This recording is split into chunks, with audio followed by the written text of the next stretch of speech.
తాకట్లో ఉన్న మీ బంగారాన్ని విడిపించి ఆ రోజు ఆన్లైన్ రేటుకి కొంటాం. Sharma gold company. Welcome back to Suman TV. నేను మీ సుప్రసాద్. రైతుల సంక్షేమానికి కూటమి ప్రభుత్వం పెద్దపీట వేస్తుందని, రైతన్నల సంక్షేమం కోసం కూటమి ప్రభుత్వం అనేక రకాల పథకాలు ప్రవేశపెట్టి వారిని ముందుకు నడిపిస్తుందని రంపచోడవరం ఎమ్మెల్యే మిర్యాల శిరీషాదేవి విజయభాస్కర్ అన్నారు.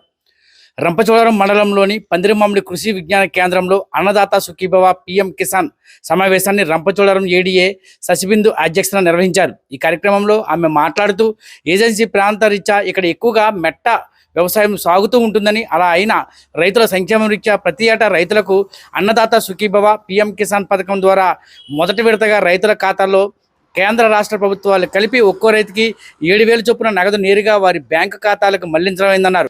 రంపచోడవరం డివిజన్ వ్యాప్తంగా 40,057 మంది రైతులకు గాను 2,803,00,000 రూపాయల నిధులు మంజూరు చేసినట్లు ఆమె తెలిపారు. రైతులకు ప్రభుత్వం ప్రవేశపెట్టే పలు సంక్షేమ పథకాల విషయంపై ఐటీడీఏపీఓ కట్టా సింహాచలం, మాజీ శాసనసభ్యులు చెన్నం బాబు రమేష్ మరియు నియోజకవర్గ పరిషత్లు కొరబోని శ్రీనివాస్ యాదవ్లు తదితరులు ప్రసంగించారు. వ్యవసాయ సిబ్బంది మాట్లాడుతూ కృషి విజ్ఞాన కేంద్రంలో డ్రోన్ సాయంతో ఎరువుల పిచికారీ విధానంపై వివరించారు. అలాగే రైతులు కూటమి ప్రభుత్వం గత ప్రభుత్వం కంటే ఎక్కువగా చేస్తున్న సాయంపై ముఖ్యమంత్రి చిత్రపటానికి ధాన్యంతో అభిషేకం చేసి కృతజ్ఞతలు తెలిపారు. అనంతరం రాష్ట్ర ప్రభుత్వం ద్వారా రైతులకు అందించే నగదు సొమ్మును చెక్కును అందజేశారు. ఈ కార్యక్రమంలో కేవీకే శాస్త్రవేత్తలు, అలాగే టీడీపీ నాయకులు, బీజేపీ జిల్లా కార్యదర్శి స్వప్నకుమారి, జడ్పీటీసీ, ఎంపీపీ, అగ్రికల్చర్ వ్యవసాయ అధికారులు తదితరులు పాల్గొన్నారు.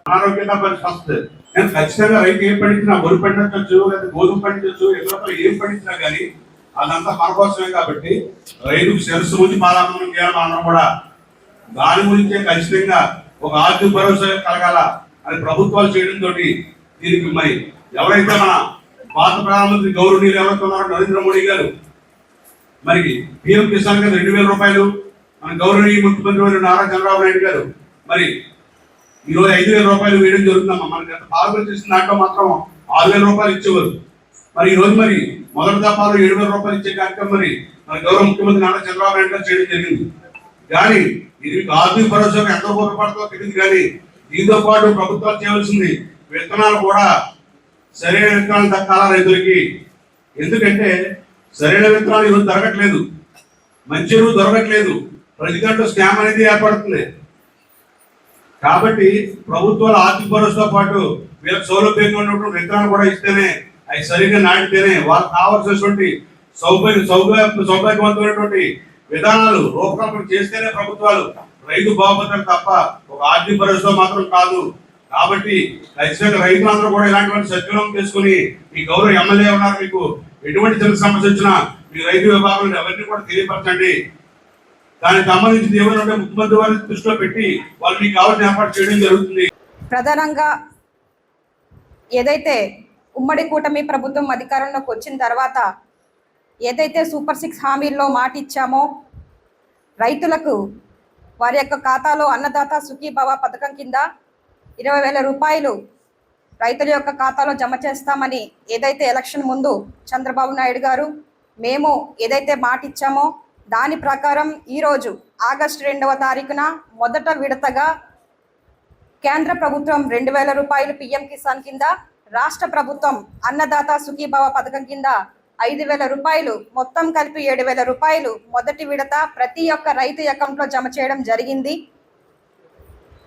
అయితే ఇది మొదటి విడత మాత్రమే. తర్వాత అక్టోబర్లో కొంచెం అమౌంట్, సంక్రాంతిలో మిగతా అమౌంట్ కలిపి మొత్తం రైతులకి కేంద్రం రాష్ట్రం కలిపి 20,000 రూపాయలు రైతుల యొక్క ఖాతాలో కూడా జమ చేయడం జరుగుతూ ఉంది. దీనికి సంబంధించి ఈరోజు రాష్ట్ర వ్యాప్తంగా ఇదే రోజు మొత్తం 46,85,838 మంది లబ్ధిదారులకి 2 కోట్ల పైన ఈ యొక్క అమౌంట్ని వారి యొక్క ఖాతాలో జమ చేయడం జరిగింది. ఒకవేళ ఎవరికైనా ఈ యొక్క అమౌంట్ పడ్డంలో కానీ లేకపోతే అన్నదాత సుఖీభావ పథకంలో ఏదైనా డౌట్లు ఉన్నట్లయితే ఒక టోల్ ఫ్రీ నెంబర్ను కూడా మన ప్రభుత్వం ఏర్పాటు చేయడం జరిగింది. మీకు ఏ సమస్య అయినా సరే, నాకు డబ్బులు నా ఖాతాలో పడలేదు, ఒకవేళ ఏదైనా సమస్య ఉందో, లేకపోతే అస్తమానం ఆఫీసుల చుట్టూ తిరగాలో అనుకునే వాళ్ళకి ఒక టోల్ ఫ్రీ నెంబర్ కూడా ఏర్పాటు చేయడం జరిగింది. 155-251 ఈ టోల్ ఫ్రీ నెంబర్కి ఫోన్ చేసి మీ సమస్య ఏదైనా ఉన్నా సరే డైరెక్ట్గా కాల్ అక్కడికి వెళ్తుంది. వాళ్ళు ఆ సమస్యను పరిష్కరించడానికి కూడా మన ప్రభుత్వాలు ఇటువంటి ఏర్పాటు చేయడం జరిగింది. కాబట్టి దీన్ని కూడా ప్రజలందరూ కూడా వినియోగించుకోవాలి. 155251 అనే టోల్ ఫ్రీ నెంబర్ కాల్ చేసి మీ సమస్యలన్నీ నివృత్తి చేసుకునేటువంటి అవకాశాన్ని కూడా సద్వినియోగం చేసుకోవాలని మరొకసారి రైతులకు మేము తెలియజేస్తా ఉన్నాం. ఇకపోతే ప్రజలందరూ కూడా ఒకటి గమనించాలి. ఆనాడు ఎన్టీ రామారావు గారు మన ప్రాంతానికి వచ్చి ఇక్కడ కొన్ని రోజులు ఉండి ప్రజలు ఇక్కడ నిరుపేదలుగానే ఉన్నారు, గిరిజన ప్రజలే ఎక్కువ నష్టపోతూ ఉన్నారు, పాపం వారికి ఎటువంటి ఆదాయ మార్గాలు లేవు, ఉద్యోగాలు తక్కువగా ఉన్నాయని చెప్పి ఆనాడు 10వ తరగతి పాస్ అయినా ఫెయిల్ అయినా సరే టీచర్ ఉద్యోగాలు ఇచ్చి ట్రైనింగ్ ఇచ్చి మరి మనల్ని ప్రోత్సహించినటువంటి వ్యక్తి ఎన్టీ రామారావు గారు. అటు తర్వాత మనం ఆర్థికంగా స్థిరపడాలనే ఉద్దేశంతో జీడి మామిడి మొక్కల పెంపకానికి కూడా ప్రోత్సహించినటువంటి వ్యక్తి ఎన్టీ రామారావు గారు.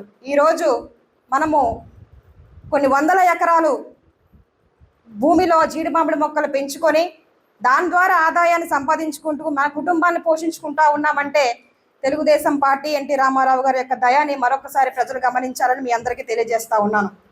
దానిలో భాగంగా ఈరోజు అన్నదాత సుఖీభవ పథకం మనం ఇస్తూ ఉన్నాం.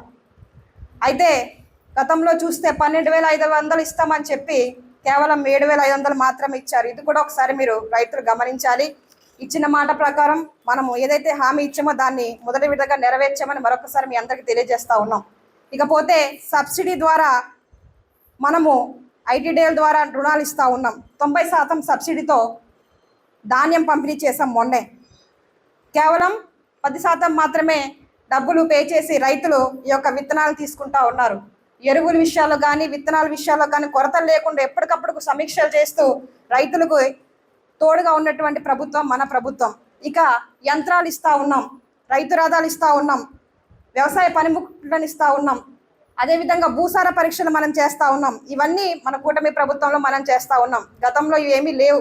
భూసార పరీక్షలు రద్దయినాయి, యంత్రాలు రద్దయినాయి, ఇవన్నీ జరుగుతూ ఉన్నాయి. కానీ మనం వచ్చినాక ఇవన్నీ సక్రమంగా జరుగుతూ ఉన్నాయి. మొన్న చూస్తే గతంలో ఒకలా ఉండేది, మనం వచ్చిన తర్వాత ధాన్యం కొన్న 48 గంటల్లో రైతుల యొక్క ఖాతాలో డబ్బులు పడ్డాయి. పండియాలేవండి పడ్డాయి. చాలామంది ఖాతాల్లో ధాన్యం కొన్న 48 గంటల్లో వారి యొక్క ఖాతాల్లోకి డబ్బులు జమ చేసినటువంటి పార్టీ మన తెలుగుదేశం పార్టీ, మన కూటమి ప్రభుత్వం. మరొకసారి రైతులు దీన్ని గమనించాలని మరొకసారి మీ అందరికీ తెలియజేస్తా ఉన్నాం. అదేవిధంగా జీడి మామిడి తోట, మామిడి పళ్ళు ధర పడిపోయినప్పుడు కూడా దానికి ప్రోత్సహించింది మనమే. అదేవిధంగా పత్తి కొనుగోలు విషయంలో ఇలా చెప్పుకుంటా పోతే ఎన్నో రకాలుగా రైతులకి తోడుగా ఉండి సపోర్ట్ చేస్తున్నటువంటి మన కూటమి ప్రభుత్వం రైతుల పక్షానే ఉంటుందని మరొకసారి మీ అందరికీ తెలియజేస్తా ఉన్నాం. ఇక అంటే నాగలి అంటే రైతుకు చిహ్నం, రైతుల సంక్షేమమే ధ్యేయంగా పనిచేసేటువంటి పార్టీ మన తెలుగుదేశం పార్టీ. ఈ విధంగా రైతే వెన్నుముక అని మనం దేశానికి ఎట్లా చెప్పుకుంటా ఉన్నామో తెలుగుదేశం పార్టీ రైతుల పక్షపాతి పార్టీ అని కూడా మరొకసారి ప్రజలకి రైతులందరూ కూడా మేము తెలియజేస్తా ఉన్నాం. ఈ విధంగా చూస్తే రైతులు ఇప్పుడు చాలా మంది మనకి కోతులు పెడతా ఉందని చాలా మంది చెప్తా ఉన్నారు. వ్యవసాయం చేయాలి, చిరుధాన్యాలు పండించాలంటే కోతులు మనకి పాడు చేస్తూ ఉన్నాయి. ఎన్ని ఎకరాల్లో వేసిన పంట నాశనం చేస్తూ ఉన్నాయి. ఒక పక్క అడవి పందులతో ఇబ్బంది అయితే ఇంకొక పక్క కోతులతో ఇబ్బంది పడతా ఉన్నాం. ఎప్పటికప్పుడు మేము పెద్ద ఆయన దృష్టికి అంటే ముఖ్యమంత్రి గారి దృష్టికి ఇక్కడ పడుతున్నటువంటి ఇబ్బందులన్నీ కూడా తెలియజేస్తా ఉన్నాం, అసెంబ్లీలో మాట్లాడుతూ ఉన్నాం. రాబోయే రోజుల్లో సబ్సిడీతోనే మనం సోలార్ పెన్షన్లు, అదేవిధంగా సోలార్ లైటింగ్ సిస్టమ్స్ కూడా మనం ఏర్పాటు చేసుకునేటువంటి అవకాశాన్ని కూడా త్వరలో మేము తీసుకురాబోతా ఉన్నాము. దీనిపైన పిఓ గారితో కూడా మేము మాట్లాడాము. ఈ కోతుల విషయంలో కూడా ఏదో ఒకటి మేము నిర్ణయం తీసుకొని ముందుకెళ్తామని మరొకసారి మీ అందరికీ తెలియజేస్తా ఉన్నాం. ఈ విధంగా ఈ రోజున మన 11 మండలాలు కలిపి మొత్తం అంటే రంపచోడవరం, చింతూరు 2 డివిజన్లు కలిపి 40,000 మంది రైతులకి ఈరోజు బెనిఫిషియర్స్గా మనం గుర్తించి ఈ 40,000 మంది ఖాతాలకి ఈ యొక్క 7,000 రూపాయలు వారి యొక్క ఖాతాలో జమ చేయడం కూడా జరుగుతూ ఉంది. దీన్ని కూడా గమనించి రైతులందరూ కూడా ఈ అవకాశాన్ని సద్వినియోగం చేసుకోవాలి. ఇక మొన్న చూస్తే సూపర్ 6 హామీల్లో తల్లికి వందనం కింద మనం ఎంతమంది పిల్లలు ఉంటే అంతమందికి వారి యొక్క ఖాతాలో 15,000 జమ చేస్తా అన్నాం. అటు రీతిగానే 15,000 రూపాయలు కూడా ఎంతమంది పిల్లలు ఉంటే అంతమంది పిల్లల తల్లి యొక్క అకౌంట్లో జమ చేసాం. ఈ నెలలో అన్నదాత సుఖీభవ పథకాన్ని అమలు చేశాం. అదేవిధంగా ఆగస్టు 15న ఫ్రీ బస్సు మహిళలకి ఉచితంగా బస్ ప్రయాణాన్ని కూడా మన రాష్ట్ర ప్రభుత్వం ఏర్పాటు చేయబోతా ఉంది. ఈ యొక్క అవకాశాన్ని కూడా ప్రజలందరూ కూడా సద్వినియోగం చేసుకోవాలి. ఎప్పుడూ లేని విధంగా 18 సంవత్సరాల తర్వాత జూన్ నెలలోనే మనము ప్రాజెక్టుల నుంచి నీళ్లు విడుదల చేసి ఈరోజు అన్ని ప్రాజెక్టులు నీళ్లతో నిండి కలకల్లాడుతూ ఉన్నాయంటే అది కూటమి ప్రభుత్వం యొక్క దయ అని మరొకసారి ప్రజలందరూ కూడా గమనించాలి. డ్రిఫ్ట్ ఇరిగేషన్ ఇవన్నీ కూడా గతంలో చూస్తే మరుగున పడిపోయినటువంటి పరిస్థితి. దాన్ని కూడా ఇప్పుడు మనము ఫామ్లోకి తీసుకురావడం జరిగింది. అదేవిధంగా పూడికతీతల పనులు ప్రారంభిస్తూ ఉన్నాం. పాడైనటువంటి ప్రాజెక్టులు, నదులు, చెరువులు ఇవన్నీ కూడా మనం బాగు చేస్తూ ఉన్నాం. ఈ విధంగా కేంద్ర రాష్ట్ర ప్రభుత్వాలు, ఐటీడీఏలు, ఎమ్మెల్యే మనమందరం కలిసి రైతులకి ఏ విధంగా సంక్షేమానికి ముందుకు తీసుకెళ్ళాలి, వారు ఆర్థికంగా ఏ విధంగా బలపడాలి, ఇంకా వ్యవసాయంలో మార్పులు తీసుకురావాలని ఎటువంటి చర్యలు తీసుకోవాలని ఎప్పటికప్పుడు ఒక రైతులాగా మన ముఖ్యమంత్రి చంద్రబాబు నాయుడు గారు సమీక్షలు చేస్తూనే ఉన్నారు. దానిలో భాగంగా ఈరోజు రైతు సంక్షేమమే లక్ష్యంగా రైతులతో ఒక సమావేశాన్ని ఏర్పాటు చేసి ఈ యొక్క ఏదైతే మనం ఈ అమౌంట్ ఇస్తూ ఉన్నాము ఇవన్నీ కూడా ప్రతి ఒక్క రైతుకు తెలియాలి. మనము కూటమి ప్రభుత్వం రైతులకు ఎంత చేస్తూ ఉన్నాము, రైతుల యొక్క బాగు కోరేటువంటి పార్టీ ఏది అని ప్రజలకు తెలియాలనే ఉద్దేశంతో ఈ యొక్క కార్యక్రమాన్ని ఇంత గ్రాండ్గా చేయాలని ముఖ్యమంత్రి గారు మాకు ఆదేశించిన ప్రకారంగా ఈ యొక్క కార్యక్రమాన్ని చేస్తూ ఉన్నాం.